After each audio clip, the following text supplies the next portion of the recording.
Eh ben, bonsoir à tous. Bonsoir.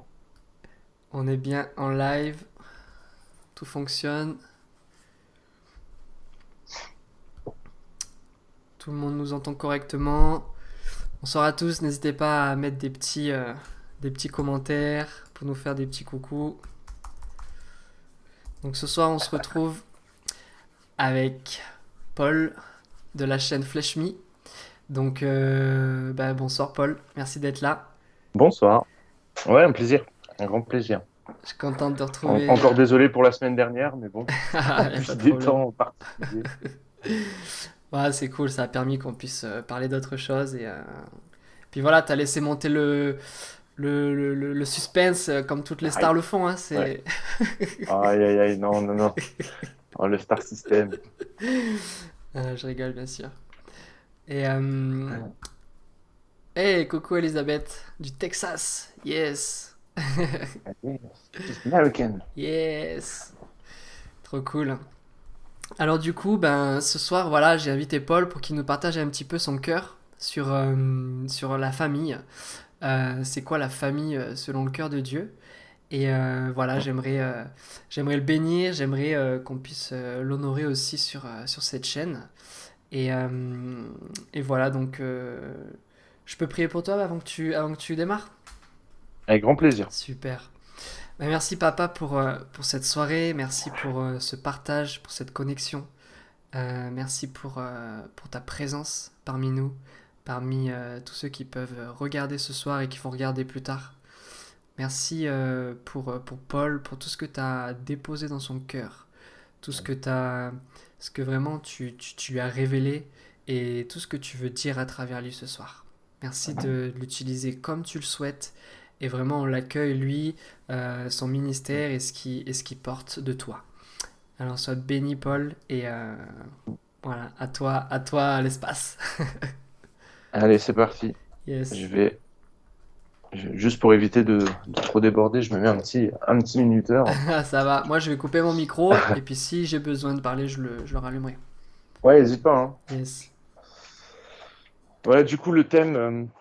Déjà, bonjour à tous. Vraiment, merci pour votre accueil. Merci voilà, de votre présence. Si vous nous regardez en live, eh bien, je suis très heureux d'être avec vous. Si vous nous regardez en différé, eh bien, c'est un réel plaisir de pouvoir partager avec vous l'Évangile.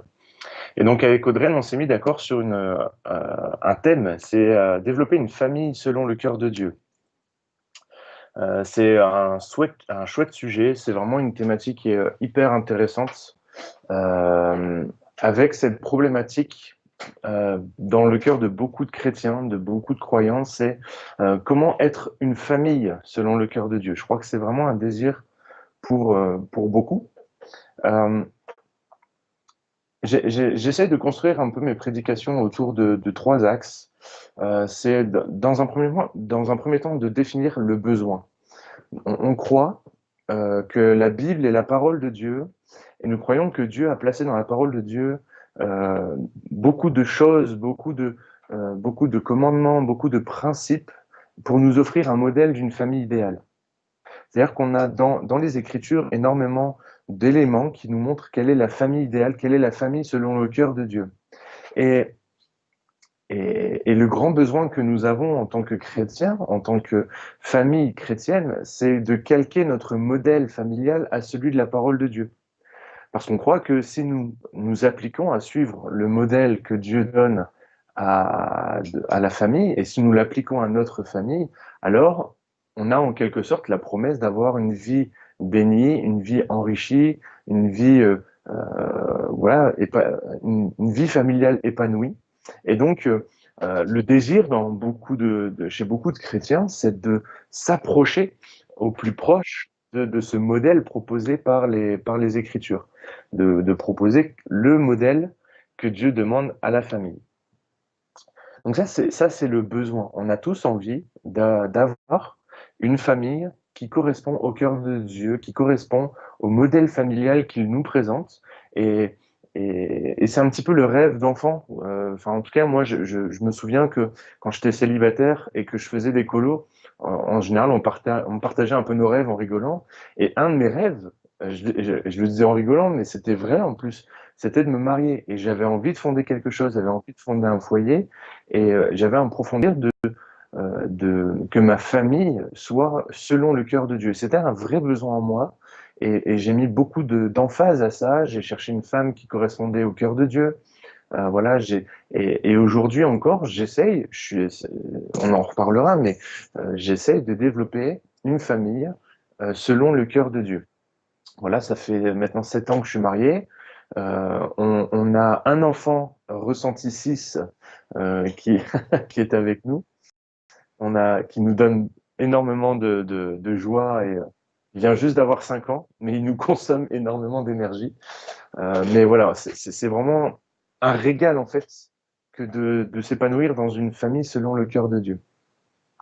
Le souci maintenant, c'est que ça, ce besoin, il est présent chez beaucoup de chrétiens, mais il y a peut-être le pendant, c'est-à-dire la peur qui se cache derrière, c'est que aujourd'hui, on est dans une société où la famille a été énormément touchée. Comme je l'ai dit en introduction, la famille, c'est le plan de Dieu. Et l'un des axes que Satan utilise pour détruire l'humanité, détruire le monde, c'est d'atteindre la famille. Et aujourd'hui, chaque famille a une histoire, chaque famille a un passif. On a des divorces, on a des remariages, on a des mamans célibataires, on a des papas célibataires. Il y a des familles où les enfants sont appelés les tiens, les miens, les nôtres, les leurs. On appelle ça les familles recomposées, où le modèle parfait de la parole de Dieu nous semble très très très loin. Et en fait, dans tout ça, on dit, mais comment je vais réussir à transformer cette famille qui, n'est, qui est très loin du modèle que Dieu veut? Comment je peux la transformer? Comment est-ce que je peux faire, moi, qui suis peut-être une femme célibataire, une femme avec un enfant, une maman célibataire, moi qui suis papa célibataire, ou moi qui est divorcé, comment je fais pour que ma famille devienne selon le cœur de Dieu? Comment je fais dans tout ça? Est-ce que c'est encore possible pour moi? Est-ce qu'il y a encore une possibilité pour moi d'avoir une famille selon le cœur de Dieu? Ou est-ce que ça y est, c'est fini pour moi? Et peut-être que c'est une crainte, si toi tu nous regardes, peut-être que c'est une crainte qui s'empare de toi en disant, mais ça y est, ma vie elle est détruite, je viens de divorcer, mon mari m'a quitté, ma femme m'a quitté, j'ai perdu tout ce que j'avais. Et ça y est, c'est fini pour moi. Et on pourrait dire, ça y est, c'est le modèle parfait familial, c'est trop loin de moi. Alors j'aimerais vous amener un peu dans une grande découverte. J'ai 3 grands points ce soir. Et le premier point que j'aimerais aborder avec vous, c'est de vous montrer que dans la parole de Dieu, même si Dieu a des principes spirituels et des principes de fonctionnement familial qui sont bons et qui sont équilibrés, on va voir que il n'y a aucune famille dans les Écritures qui respecte parfaitement ce modèle, ce parfait modèle en fait. La Bible regorge de familles dysfonctionnelles. Mais de ces familles dysfonctionnelles vont sortir des rois, des prophètes, des bénédictions extraordinaires. Alors j'ai fait une petite liste. On a la première famille dysfonctionnelle, c'est Abraham. Abraham, il a sur lui une grande promesse et il va essayer de bricoler quelque chose et il va aller coucher avec sa servante sous l'ordre de son épouse et de cette union va naître Ismaël. Mais Ismaël va grandir, va devenir un enfant, mais le fils de la promesse va naître en la personne d'Isaac. Et alors qu'Isaac naît, il y a comme un conflit qui naît dans cette famille qui est déjà assez dysfonctionnelle. Et puis Ismaël va être l'enfant abandonné par Abraham parce que ce n'est pas l'enfant élu. Donc on a déjà dans le père de la foi, celui qu'on surnomme le père de la foi, il y a déjà un dysfonctionnement. Mais donc Isaac, il y a eu Isaac, Jacob, c'était le préféré de la maman, mais Isaac faisait une préférence pour son frère aîné, Ésaü. Donc même Isaac reproduit encore ce même modèle de dysfonctionnement où il crée une espèce de compétition entre ses frères, et Isaac va préférer Ésaü, Jacob va être un peu délaissé par son père, mais Jacob, lui, va être le préféré de la maman. Mais la maman, on va voir qu'elle va l'emmener dans une éducation un peu particulière. Elle va l'aider à tromper son frère, elle va l'aider à tromper son mari, elle va l'aider à tromper... Ouais, et Jacob, il est connu pour ça. Dans son passé, on sait que c'était un usurpateur. Mais voilà, Jacob va grandir dans ce cadre-là. Jacob devient père de famille, il est appelé Israël, il va avoir plein d'enfants, et il reproduit le même modèle dysfonctionnel, il va faire un enfant gâté, c'est Joseph. Il va y avoir du favoritisme. La Bible nous dit que Joseph, c'était l'enfant préféré de Jacob. Et ça va créer une haine parmi ses frères. Et on connaît la suite de l'histoire pour ceux qui sont habitués. Joseph va être vendu par ses frères en tant qu'esclave. Bref, il va y avoir un gros dysfonctionnement. Euh, on va un peu plus loin dans l'histoire, mais Moïse, c'est un enfant adopté qui traverse une crise d'identité extraordinaire. Il ne sait plus s'il est égyptien ou s'il est hébreu. Et puis, en voulant protéger son peuple d'origine, eh ben, il tue son peuple d'accueil. Il y a une espèce de conflit, un dysfonctionnement. David, alors que Samuel demande à Isaïe de réunir tous ses enfants, David va être laissé au champ alors que c'est un enfant de la maison.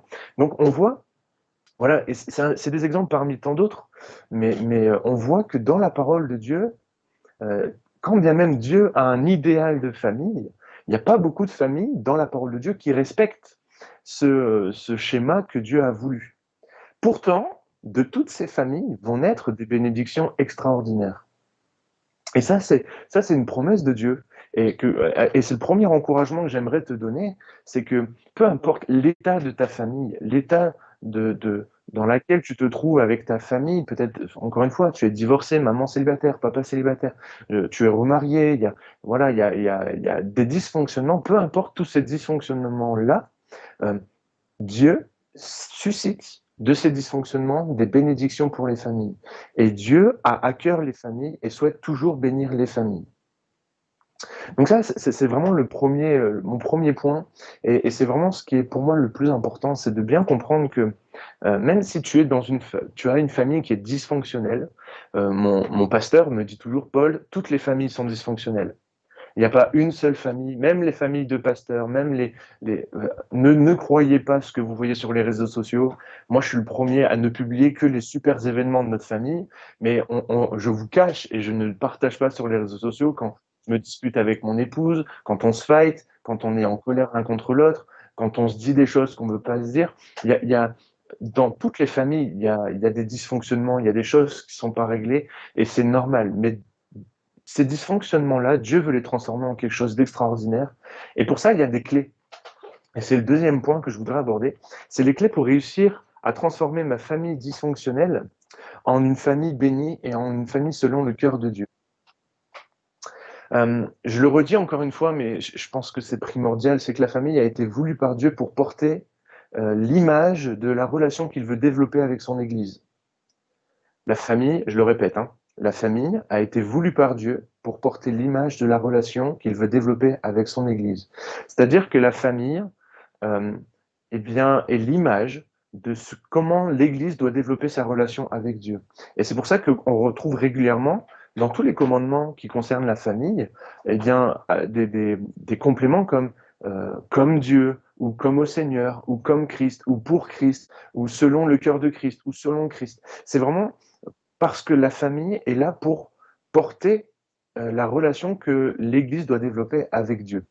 Et donc, première clé pour développer une famille selon le cœur de Dieu, eh bien, je crois, et je suis un fervent défenseur de dire, voilà, chaque membre de la famille doit être à la bonne place. Dieu a donné des responsabilités à chacun des membres de la famille. Et chaque membre de la famille doit être à la bonne place. Dieu a demandé aux maris d'aimer leur épouse, de les chérir. Il met l'emphase sur cet amour, et d'ailleurs, il va rajouter comme Christ a aimé l'Église. Cet amour-là, c'est pas juste un amour de je t'aime, je te fais un bisou le matin et ça suffit. L'amour de Christ a été vraiment de se donner, de se livrer, de tout donner pour elle. C'est un défi quotidien. C'est quelque chose qui est compliqué à développer chez les hommes. Euh, et, et, euh, moi, je vous le prêche parce que c'est théorique, hein, ce que je vous le dis. Maintenant, la mise en pratique, elle peut être extrêmement délicate, compliquée, j'en suis conscient. Mais c'est un défi du quotidien de réussir à ce que chaque mari aime son épouse et pas juste l'aimer, je dis avec le petit bisou du matin, mais vraiment en parole et en action, dans des choses concrètes, en mettant en place tout ce qu'il doit faire dans son quotidien pour que l'épouse se sente aimée. Pourquoi? Parce que Dieu aime son Église et Dieu donne tout ce dont l'Église a besoin pour se développer. Et l'Église a besoin de se sentir aimée par Dieu et Dieu montre son amour, prouve son amour en donnant son Fils, mais en donnant des bénédictions, voilà, en développant pour l'Église tout ce dont elle a besoin pour s'épanouir. Donc ça, c'est le rôle du mari.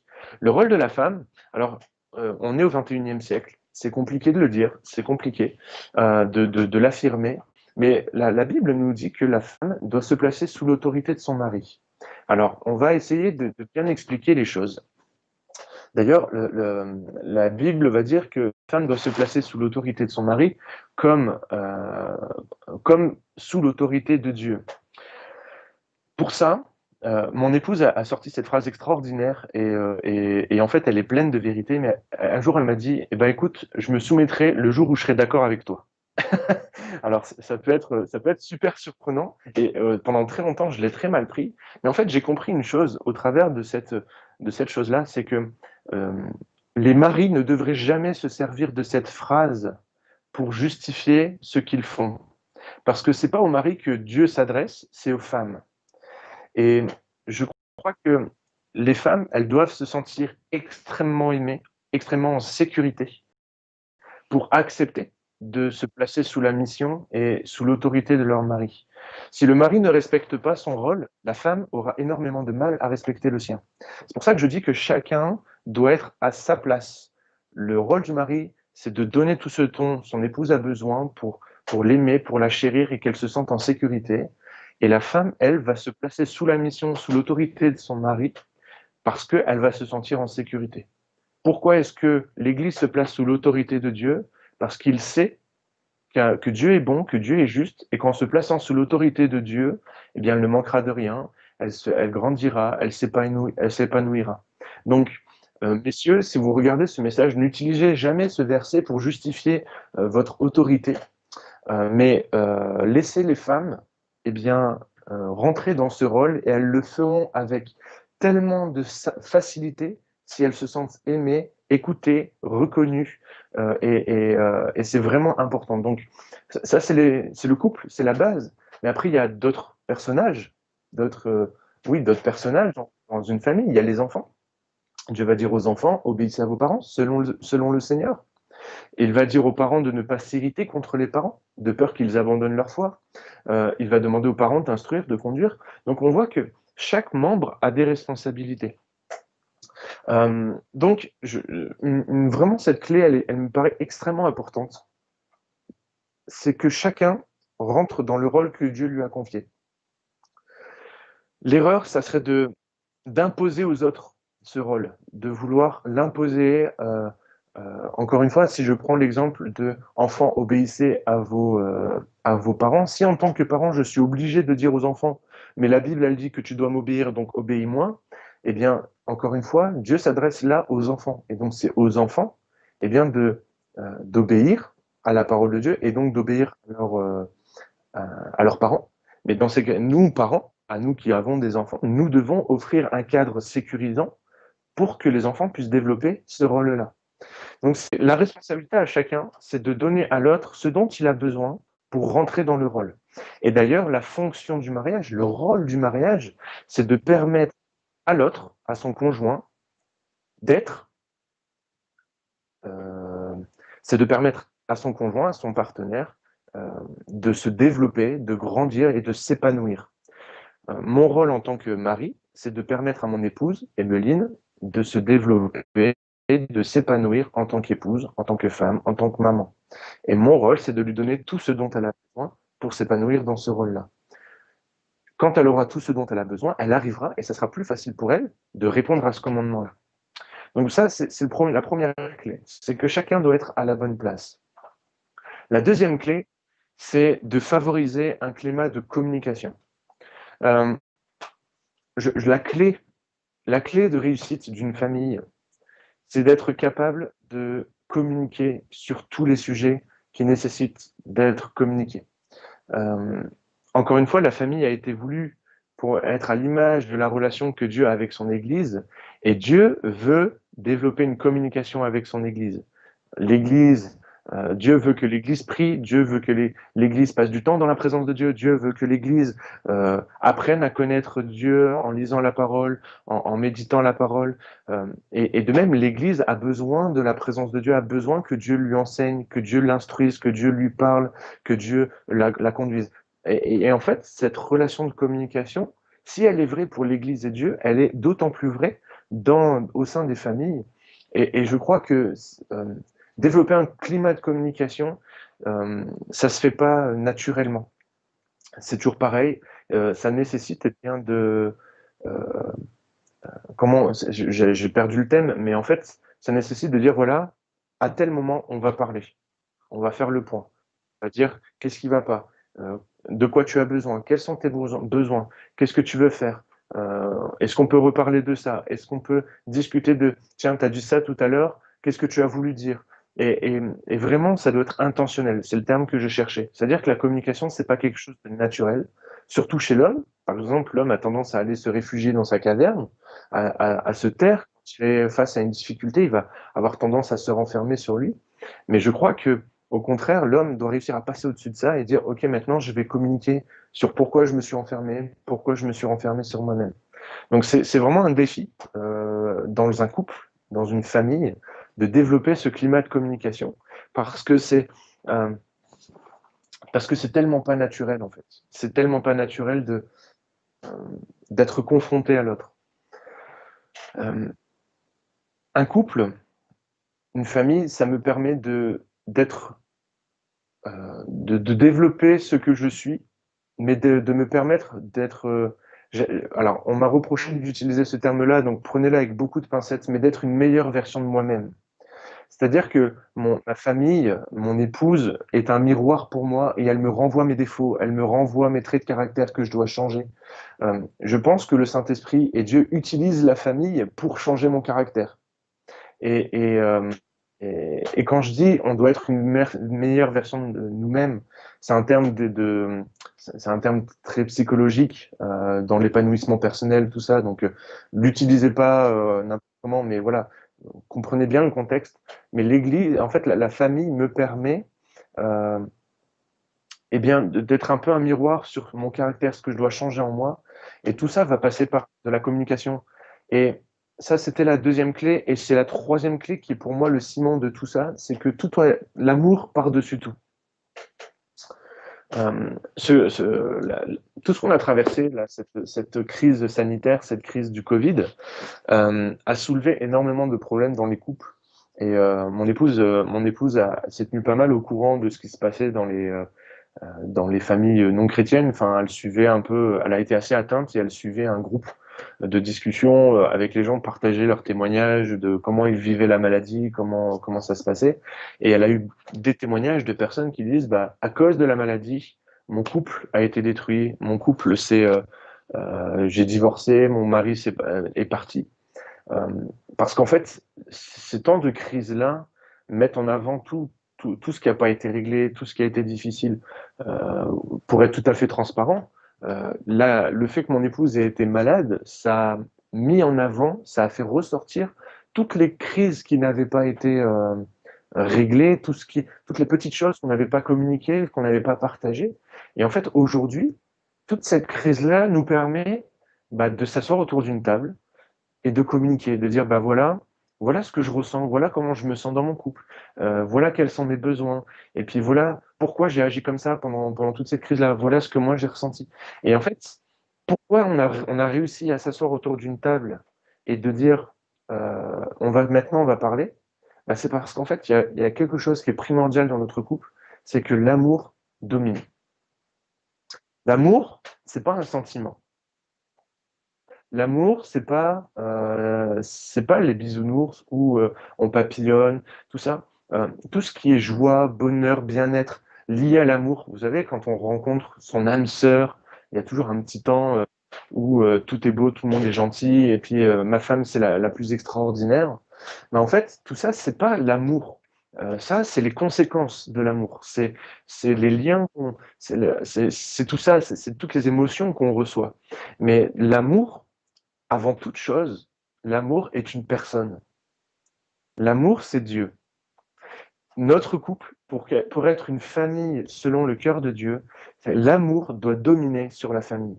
L'amour, Dieu, doit être au centre, au cœur de la famille. Et ce qui nous a permis de tenir dans ce temps de crise avec mon épouse, bah, c'est de dire Dieu est au centre de notre famille et c'est ce qui nous lie. C'est le lien le plus fort qui existe entre eux. Il y a plein d'autres liens entre mon épouse et moi.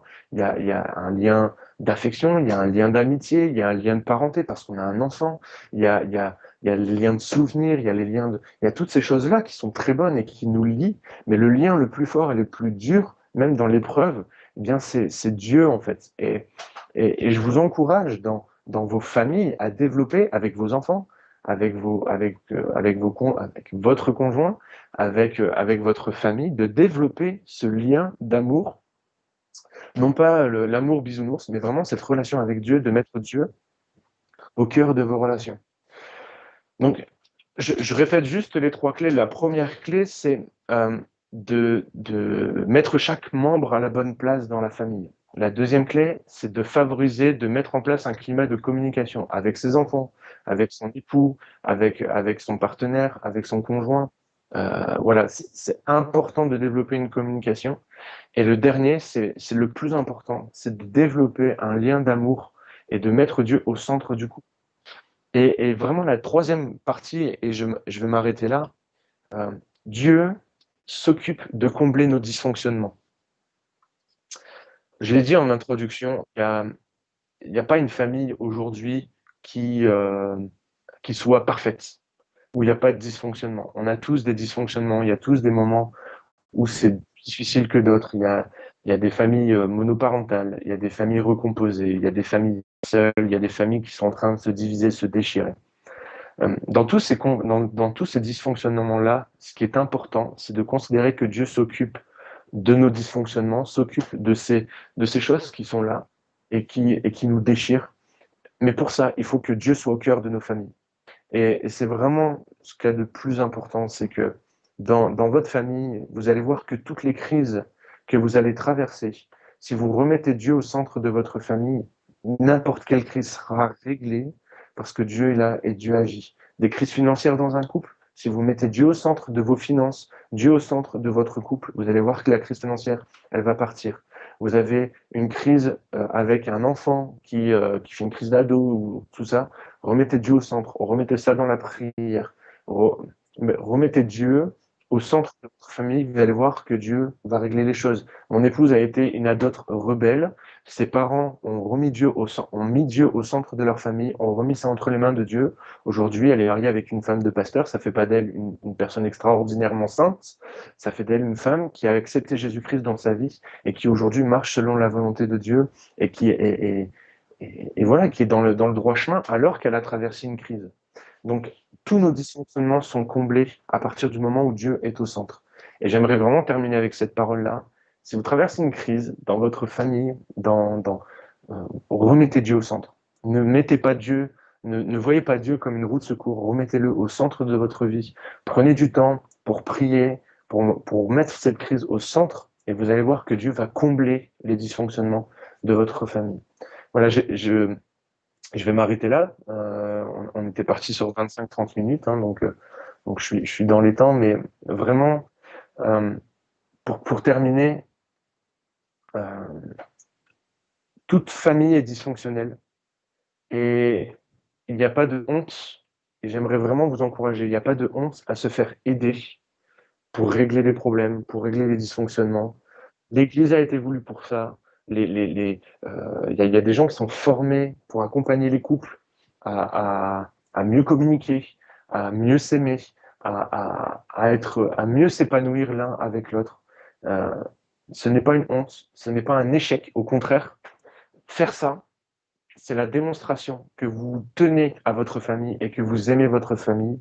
Et donc, je vous encourage à le faire. Si vous en ressentez le besoin, n'hésitez pas à rentrer en contact. avec un pasteur, avec votre pasteur ou quelqu'un de confiance. Moi, je me souviens du premier conseil qu'on nous a donné quand on s'est marié avec Emeline, c'est trouver un couple avec qui vous allez pouvoir tout dire. Euh, on n'a pas réussi à trouver ce couple-là. On en a parlé plusieurs fois, c'est revenu. On n'a pas réussi à trouver ce couple-là. Et en fait, aujourd'hui, on se dit, bah, peut-être qu'on aurait eu besoin, en fait, de trouver ce couple-là à qui on allait pouvoir tout dire. Donc, aujourd'hui, si vous êtes un couple en difficulté, trouvez un couple avec qui vous allez pouvoir tout dire, décharger. Et ce couple-là va vous aider à développer un climat de communication. Voilà. Donc, si vous avez besoin de trouver peut-être des couples, n'hésitez pas. Euh, je, je me tiens à votre disposition. Je sais qu'Audrey le fait avec plaisir aussi, mais à crier à l'aide dans les messages privés, à nous dire voilà, est-ce que tu as une adresse, un numéro de téléphone, quelqu'un, et puis on peut traiter les choses, quoi. Voilà. En tout cas, soyez bénis, soyez encouragés. Et puis, je vais terminer par prier pour les familles, pour tous ceux qui nous rejoignent. Euh, et puis, voilà. Père éternel, merci parce que tu es notre Dieu. Tu prends soin de nos vies, tu prends soin de nos familles. Et c'est vrai que tu combles tellement tous nos manquements, toutes les choses pour lesquelles on n'est pas à la hauteur. Le Fils que tu as envoyé, qui est mort à la croix, eh bien, comble toutes ces choses-là, comble tous nos déficits, tous les moments où on n'est pas à la hauteur. Seigneur, merci. Et c'est une grâce extraordinaire. Je te prie pour tous les qui vont regarder ce live, cette rediffusion. Seigneur, tu les bénis, tu les encourages, tu leur fais du bien. Je te prie vraiment, Seigneur mon Dieu, qu'ils puissent trouver aussi des personnes qui vont les aider, les accompagner, peut-être dans la crise qu'ils traversent, qui vont les aider à traverser les dysfonctionnements qu'ils traversent. Seigneur mon Dieu, c'est vrai qu'il n'y a aucune famille qui est parfaite, ça n'existe pas. Merci parce que tu es celui qui comble tous ces manquements. Et c'est vraiment une grâce. Merci pour tout ce que tu fais. Je bénis tous ceux qui vont regarder ce live. Au nom de Jésus. Amen. Amen, amen. Hmm. Ouais, super. Très, très juste, très dans l'air du temps aussi. Et ouais, merci pour ton partage. C'est vraiment cool. Et c'est clair que il n'y a aucune famille de parfaite. Même quand tu regardes Non, non. la famille de Jésus, même lui, il pourrait se plaindre. Hein. Ah, je suis né, il n'y a même pas de place pour moi. Mon père, c'est pas vraiment mon père. Enfin, tu vois, il aurait pu faire plein d'histoires aussi. Mais au final, C'est vrai. C'est vrai, j'y ai pensé, mais bon, j'ai pas trop ouais, osé le mettre, hein, mais c'est très ouais. juste. Mais t'as bien suivi Jésus était le dans une truc famille. avec Abraham et t'as continué derrière. Donc c'était super. Mm, Et c'est vrai, on se rend compte hein, quand on voit des gens qui sont même très connus, qui ont des années de ministère et qui en fait d'un coup, ben, on apprend que voilà, ils ont trompé leur femme ou qu'ils étaient dans la pornographie ou dans des trucs comme ça. Et en fait, ben oui, on est tous faibles et on est tous, on est tous faits de la même pâte, on a tous besoin d'un sauveur. mm. Donc c'est clair, c'est clair. Ça- Merci pour cet encouragement. Du coup, en deuxième partie de ce live, j'aimerais te poser un peu des petites questions que tu puisses répondre comme ça au tac au tac. Je l'ai pas prévenu sur les Ouais. questions, donc bon, t'inquiète pas, il n'y a pas de piège. Hein. Mais, euh, mais voilà, un peu ce qui sort du cœur spontanément. Quoi. J'aime bien Pas ce de qui est souci. spontané, on est en live, donc on est là pour ça aussi. Ouais, Du ouais, pas coup, de souci.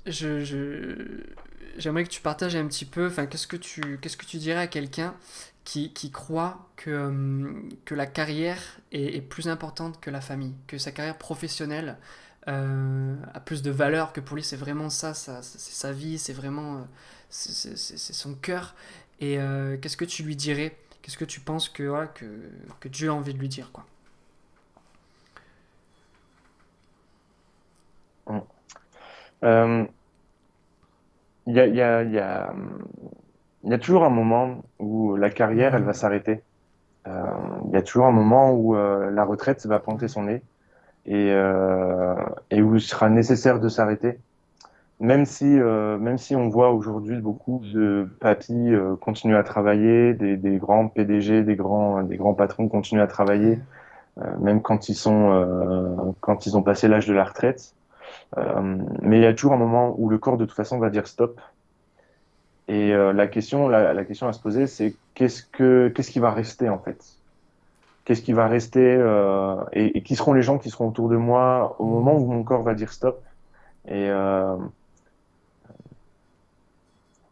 Et le carriérisme en soi n'est pas mal. J'aime cette phrase, c'est Timothy Keller qui l'a dit dans un livre, Les idoles du cœur, qui a dit tout ce qui euh, prend la place de Dieu dans. C'est quoi la phrase? Euh, Tout ce qui prend la place de Dieu dans nos vies Hmm. domine sur nos vies. Tout ce qui domine sur nos. Enfin, en gros, c'est ça. Tout ce qui prend la place de Dieu dans nos vies va Ouais. dominer sur notre vie. Il n'y a rien de plus instable que le monde du travail, que le marché du travail. Et à mon sens, baser sa vie et faire confiance au travail pour développer sa vie, eh bien, c'est en quelque sorte mettre Hmm. Dieu en dehors de sa vie. Donc, je vous encourage à trouver le plus grand équilibre. Non pas à délaisser votre travail, à abandonner votre travail. Je pense qu'on peut développer une carrière voilà, tout en profitant de sa famille, mais faites les bons Ouais. choix. Il y a un film, vous n'allez pas le voir, mais c'est le principe un peu, c'est un peu la morale américaine, la morale un peu à l'américaine. C'est un gars qui a une télécommande qui lui permet de Ouais. contrôler sa vie. Et en fait, il zappe tous les moments de famille, tous les moments qu'il passe avec ses enfants, avec sa Mhm. femme, tous les bons moments qu'il est censé développer avec sa famille, parce que lui, il a qu'une idée en tête, c'est de développer de sa Hmm. carrière, sa carrière, sa carrière. Et en fait, quand il arrive à la fin de sa vie, il est sur son lit de mort, et en fait, il a plus rien en fait. Ouais. Il a beau avoir la meilleure des carrières, et bon, c'est la morale un peu à l'américaine qui dit la famille avant tout. Mais je trouve que c'est vraiment, les Américains ont compris Mhm. beaucoup de choses à ce niveau-là, c'est que rien ne doit remplacer la famille et c'est primordial que les enfants que vous allez faire dans cette famille-là bénéficient aussi des rôles et des responsabilités de chaque parent. Donc voilà, un peu décousu, hein, mais à mon sens, le carriérisme il doit se faire Hmm. dans Ouais. l'équilibre. Ouais, Voilà. carrément. Super. Une autre question. Euh, Est-ce que t'as un souvenir comme ça qui te vient de peut-être une anecdote ou quelque chose qu'à un moment donné t'as pris du recul et t'as regardé ta famille, enfin ton enfant et je sais pas, t'as eu comme une révélation ou comme quelque chose que Dieu t'a dit par rapport à ça. Je sais pas si ma question est bien claire, mais est-ce que t'as eu comme un moment un petit recul en te disant, voilà, en prenant conscience de ce que t'avais et euh, je sais pas si quelque chose te vient ou pas. Euh, j'ai il m'arrive régulièrement de regarder un peu mon fils, ma femme, et puis juste de considérer un peu enfin, Hmm. la chance que j'ai. Et l'un des souvenirs les plus marquants en tant que père, j'avais qu'une envie, c'était... alors, j'ai été appelé au ministère, Hmm. j'avais 20 ans, et, euh, et en fait, j'ai vu plein de modèles pastoraux autour de moi, mais une des choses que je voyais le plus parmi les pasteurs, c'était que pour moi, les pasteurs, être pasteur égale être Hmm. dans le besoin, être pauvre. Et en fait, quand je suis rentré, quand j'ai commencé à servir Dieu, je disais souvent à mon épouse, moi, je veux servir Dieu, mais je veux pas que mon ministère, qui va m'amener à la pauvreté, Hmm. c'est comme ça que je le pensais, hein, que mon ministère qui va m'amener à la pauvreté ait un Ouais. impact sur ma famille. Et je disais tout le temps, je vais travailler, je vais développer un truc. Je faisais des sites internet, Mhm. j'en fais encore, hein, mais je faisais des sites internet. Et j'étais en train de développer un gros site communautaire où j'allais mettre de la pub dessus, gagner de l'argent avec, tout ça. Et je dis voilà, je vais développer ça pour que ma Hmm. famille soit au large. J'avais vraiment envie de protéger ma famille. Et, euh, et en fait, il y a 5 ans maintenant, on était à un grand rassemblement de jeunesse. Et je me souviens que Dieu a donné une parole vraiment très forte en disant, mais euh, tu veux mettre ta famille au large, mais c'est moi Hmm. qui vais m'occuper de ta famille. Donc, quitte ton travail, sers-moi, quitte ce que tu es en train de faire, c'est moi qui vais m'occuper de ta famille. Et vraiment, c'est là où on a pris du recul, où j'ai pris du recul en fait en disant, euh, en fait, c'est Dieu qui est au contrôle de tout ce qui se passe, c'est Dieu qui est au contrôle de la famille. Ouais. Et en fait, on a juste à rentrer dans ses plans. Et puis, pour répondre un peu à la question est-ce qu'à un moment j'ai pris du recul dans tout ça, et je me suis dit, mais combien de fois en cette période j'ai pris du recul en disant, mais Hmm. heureusement que Dieu est là, et heureusement que Dieu pourvoit, et heureusement que Dieu comble même tous mes manquements à moi en fait.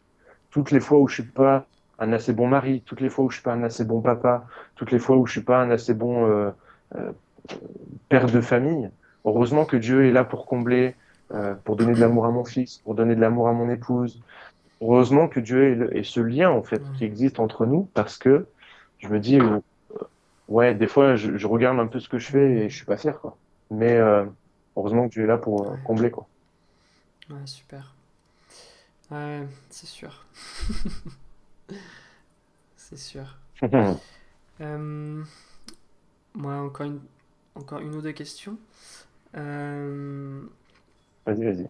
Qu'est-ce que tu dirais à quelqu'un qui voilà, n'est pas encore marié, n'a pas encore d'enfant là, peut-être qu'il nous regarde et il nous dit ah, tous les deux là, ils sont bien, ils sont mariés, ils ont un ou plusieurs enfants. Quelle parole Mm. d'encouragement tu donnerais à cette personne qui est un peu, voilà, qui est un peu blasée, qui est un peu dans l'attente, quoi. Ouais. Euh,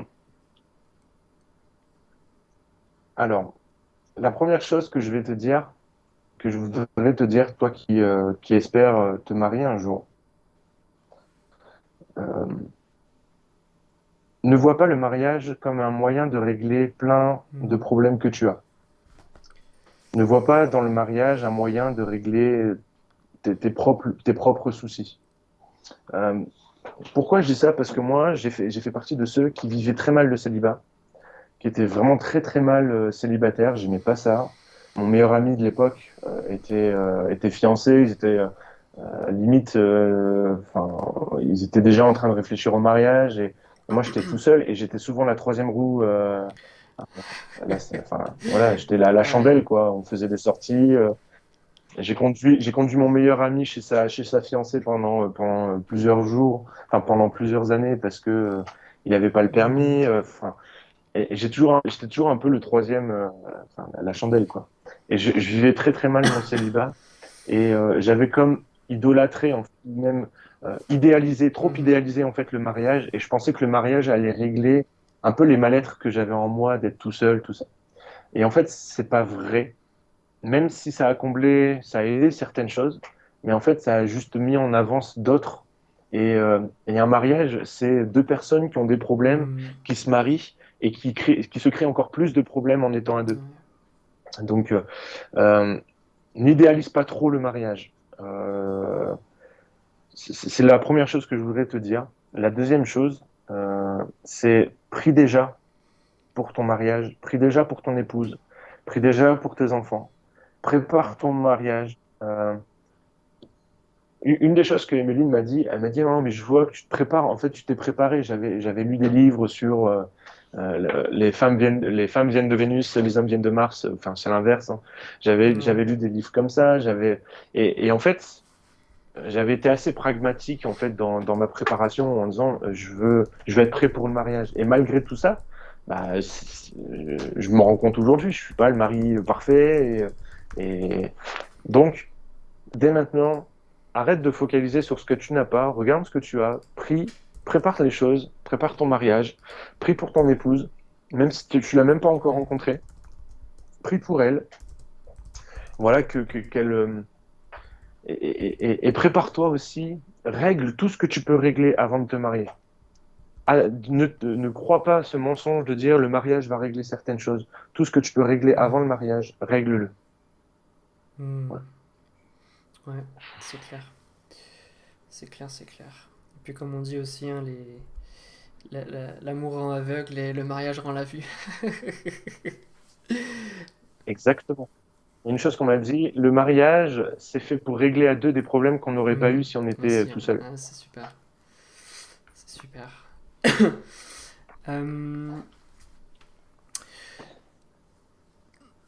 du coup, euh, ben, je te remercie pour ce partage, pour tout ce que tu as donné. Vraiment, C'est c'est plaisir. plein de sagesse, c'est plein de vulnérabilité aussi.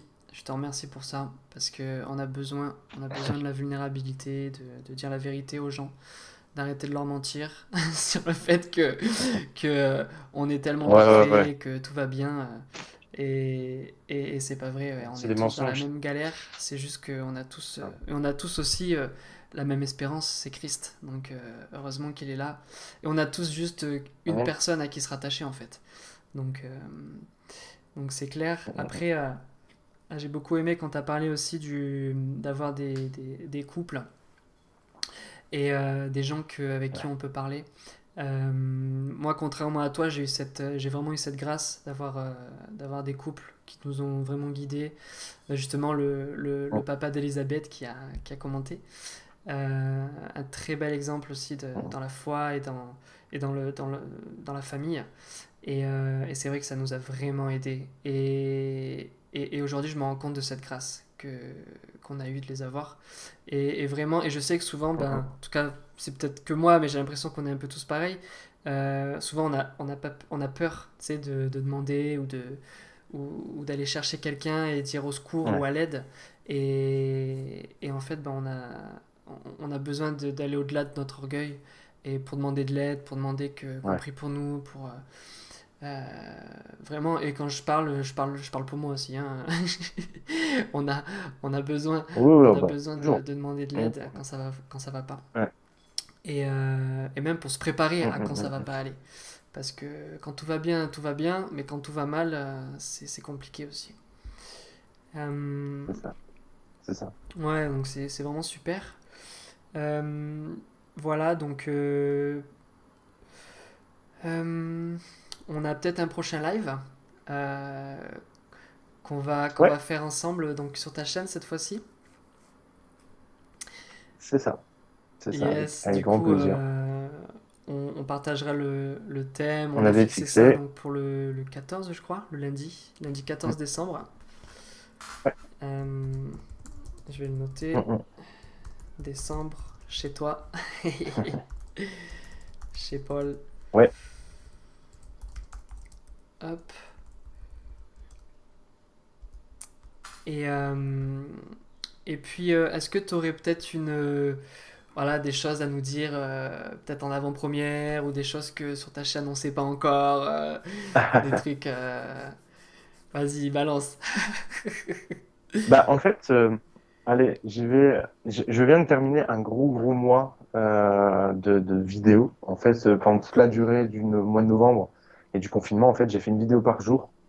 Et bon, ça a créé Waouh. beaucoup de choses. Et en fait, depuis le mois ouais, depuis le mois de juin, en fait, on va essayer, on prépare, on est en train de réfléchir à un projet. Et les choses Hmm. commencent à se mettre en place. Et on va essayer d'emmener Flèche Me un petit peu plus loin. L'idée est née vraiment d'un désir pour un couple de promouvoir l'évangile ou promouvoir son ministère Hmm. sur Internet. Et aujourd'hui, on est arrivé à une chaîne YouTube qui fonctionne, qui tourne avec pas Hmm. mal de belles choses dessus. Et, et en fait, un des grands défis que j'ai remarqué, surtout pendant le confinement, ça a vraiment mis ça en lumière, c'est qu'aujourd'hui, il y a toute une population de personnes qui sont sur Internet, Ouais. qui cherchent Dieu, ou qui ont trouvé Dieu, mais qui ne voudront jamais aller à l'église, en fait, ou qui ont une trop mauvaise image de l'église pour y mettre les pieds. En tout cas, dans un premier temps, qui ne voudront pas aller à l'église. Et moi, dans mes messages privés, j'avais des dizaines et des dizaines de messages de gens qui disaient, voilà, j'ai tel Hmm. problème, j'ai tel souci. Et, euh, et en fait, j'ai commencé à développer dans mes vidéos juste cet appel de dire, voilà, si vous avez besoin de parler, si vous voulez être entendu, si vous avez une question, si vous avez besoin d'aide, n'hésitez pas à me Hmm. contacter en message privé. Et en fait, j'ai vu énormément de gens commencer à rentrer en communication avec moi en message privé. Et en fait, de là est née cette idée de développer en fait une Hmm. aumônerie sur Internet. Donc, avec un peu comme base de dire qu'il y a 39 millions d'utilisateurs sur Internet en France. Ouais. Et c'est Ah presque ouais, un c'est énorme. continent. Enfin, on appelle, on appelle, on appelle Internet Mhm. sixième ou Mhm. septième continent. Et en fait, l'idée, c'est comment les atteindre. Comment Hmm. réussir à atteindre ces personnes-là. Et comment leur annoncer l'évangile. Comment en faire des disciples. Et donc, on est en train de monter en fait une association dont l'objectif sera la promotion de l'évangile sur Hmm. les médias Internet, sur voilà, de développer ça vraiment très fort. Mais surtout, l'idée, c'est pas juste d'être dans la diffusion de contenu, mais l'idée, c'est vraiment de dire, peu importe le contenu qu'on va publier, l'idée, ça sera toujours un moyen, mais la finalité, c'est on veut que les gens rentrent en contact avec Hmm. un chrétien, avec une chrétienne, avec un pasteur, avec voilà, une aide, quelqu'un, pour que cette personne-là, en fait, puisse l'aider, l'encourager, l'écouter, parler avec elle, Hmm. répondre à ses besoins, répondre à ses questions. En fait, en quelque sorte, vraiment prendre soin d'elle et l'amener à une Hmm. stature de disciple, en fait. Voilà, donc c'est vraiment le gros projet qu'on est en train de développer. Voilà, ça devrait naître au mois de janvier, si Dieu Ok. veut. Et en fait, voilà, ça va démarrer comme ça, et puis on va développer plein de projets Hmm. autour de tout ça, quoi. Ah, c'est super. Vraiment, c'est vraiment un beau Ouais, projet. Quand tu partageais ça, je sentais vraiment l'Esprit de Dieu qui atteste ces choses. Donc, vraiment, sois béni dans cette voie. Vraiment, c'est trop merci. bien euh, d'aller, Merci. d'avoir pris conscience de ce besoin et d'y répondre en étant guidé. Merci Seigneur pour cette inspiration. Vraiment, bravo. Et, euh, du coup, ben voilà, pour ceux qui connaissaient pas Paul, eh ben, n'hésitez pas à aller sur sa chaîne, aller voir ce qu'il fait. Il a du très bon contenu, il a beaucoup de contenu. Comme il a dit là, il a balancé une vidéo par jour, donc il est chaud. Euh, 28 vidéos j'ai mis le lien aussi en un dans la mois. description. Vous pouvez aussi aller sur son site. Il a un site, vous pouvez aller voir ce qu'il fait. Vous pouvez soutenir aussi le ministère. Vous pouvez. Voilà, c'est sur Tipeee, je crois qu'ils peuvent faire ça. Euh, Ouais, je suis sur Tipeee pour l'instant. On basculera peut-être sur Helloasso ouais, plus tardivement, mais pour ouais, l'instant, on ouais, est sur Tipeee. on passe par où on peut. Donc, vraiment, allez voir ce C'est qu'il ça, c'est fait. ça. Et puis, ouais, soutenez-le, même par des remerciements, par des choses qui ont pu vous parler aussi. Ouais. Vraiment, n'hésitez pas. Et puis, moi, j'aimerais juste faire aussi, comme ben, on a parlé sur le couple, la famille, tout ça, j'aimerais juste donner quelques petits livres que moi m'ont aidé dans notre couple avec ma femme. Donc, bon, là, j'en ai un paquet, mais il n'y a pas tout ça. Il y en a en anglais aussi, donc ceux en anglais, je vais pas les donner parce que. Ah, quoique, en fait, il y a Eliza, peut-être qu'Eliza, elle va pouvoir les voir. Euh, alors déjà, voilà, c'est ton troisième point, c'est l'amour. Je sais pas si vous connaissez cet auteur Kenneth Hagin, un homme qui a une enfin, très profonde relation avec le Seigneur, il a beaucoup de révélations, il a beaucoup de choses qu'il donne, donc c'est l'amour, le chemin qui mène à la victoire. C'est vraiment du très très lourd. Et il parle dedans aussi de comment mettre tout le temps sa femme en avant, de tout le temps être justement dans cet amour sacrificiel qui n'est pas seulement ben, je prends, mais surtout je donne quoi. Bon, la Bible, voilà, ça on le sait bien, c'est la base. Euh, Ensuite, C'est ouais, la c'est la base. base. Il y a, nous on aime beaucoup, c'est un américain, c'est Gary Chapman. Pour ceux qui connaissent pas, c'est un peu la référence pour la famille, pour les couples. Ouais. Il a écrit Les 5 langages de l'amour aussi. Et en fait, on a pris ce livre, c'est Une famille qui s'aime, donc de Gary Chapman. C'est 5 caractéristiques d'une famille en bonne santé. Et c'est pareil, il donne plein d'anecdotes, de choses. Et en fait, ces livres, ils sont super pour, pour en fait amener à la discussion et prendre du recul aussi et et voir comment ça fonctionne une famille dysfonctionnelle, comment arrive à fonctionner une famille dysfonctionnelle. Et en fait, c'est marrant parce que dans ce livre-là, il dit qu'il y a quelqu'un qui vient habiter chez lui. Et au début, ils sont pas sûrs de vouloir parce que justement, bah, ils ont des problèmes comme tout le monde. Et en fait, après, ben, ils se rendent compte que cette personne-là, elle a vécu des choses vraiment dures. Et en fait, elle arrive dans cette famille, même qui n'est pas parfaite, et ben, a vraiment des bases solides et a des bases d'amour. Donc c'est vraiment un beau livre. Euh, donc là, c'est plus pour les couples. C'est Les langages de la réconciliation. Voilà, pareil, de Gary Chapman et Jennifer Thomas. Donc c'est pareil, il y a beaucoup de choses qui sont vraiment bien là-dedans. Apprendre à présenter ses excuses, dégoter celles des autres, c'est un peu toujours voilà, le langage de comment fonctionne l'autre, comment fonctionne la femme, comment fonctionne le mari. Euh, voilà. Après, j'ai mis dans la description, hein, vous pourrez regarder. Ça, c'est un livre vraiment sympa pour les couples qui sont pas encore mariés, pour ceux qui sont peut-être aussi en préparation au mariage. C'est Méditation quotidienne pour le couple. Ouais. Ça, c'est pareil, ça peut être une bonne préparation. C'est chaque jour, en fait, il y a comme une petite prêche, enfin, un petit dévouement, en fait. Ouais, une petite méditation, et Méditation. puis Hum, hum. tu t'en parles, c'est basé sur les écritures, donc c'est vraiment sympa. Et puis pour les enfants, je l'ai pas là, je sais pas où il est passé, mais pour les enfants, il y a Aimer nos enfants intentionnellement de Danny Silk. C'est vraiment un livre qui est vraiment puissant, qui est basé sur la culture du ciel, au niveau de comment Dieu nous aime et comment nous on est censé représenter ce Père pour nos enfants aussi. Hum, hum, hum. Donc c'est vraiment du lourd. Et puis ce qui coule un petit peu pour ceux qui sont pas forcément chrétiens ou qui sont pas forcément croyants, on vous a pas oublié non plus. Il y a la discipline positive euh, en famille, à l'école, comment éduquer avec fermeté mais dans la bienveillance. Donc ça c'est Marabout, je crois, Poche Marabout enfant. Donc voilà, c'est pas un marabout qui a écrit, c'est juste le nom du truc. Mais et ça c'est pareil, il y a beaucoup de choses là-dedans qui sont challengeantes parce que des fois on est tellement dans des systèmes où on reproduit ce qu'on a pu nous faire et en fait ben ça nous montre une autre manière de procéder pour éduquer les enfants. Donc donc voilà un petit peu Hum, hum, hum. pour la pub de ces bouquins. Il y a du bon contenu. Et puis il y a aussi Paul a pas mal de contenu sur sa chaîne aussi là-dessus. Euh, je regarde un peu les messages. Gary Chapman a aussi écrit Les hommes ont 5 besoins, les femmes aussi, je le recommande. Eh ben super, merci Juliana.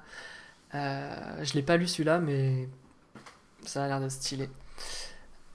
Ouais, ouais, Je bah, connaissais c'est pas bon non ça de plus. partager les. N'hésitez pas à partager en commentaire si vous avez des bons livres, des choses comme ça. Ça. Ça nous élève tous, quoi. Donc, je vais clôturer cette soirée.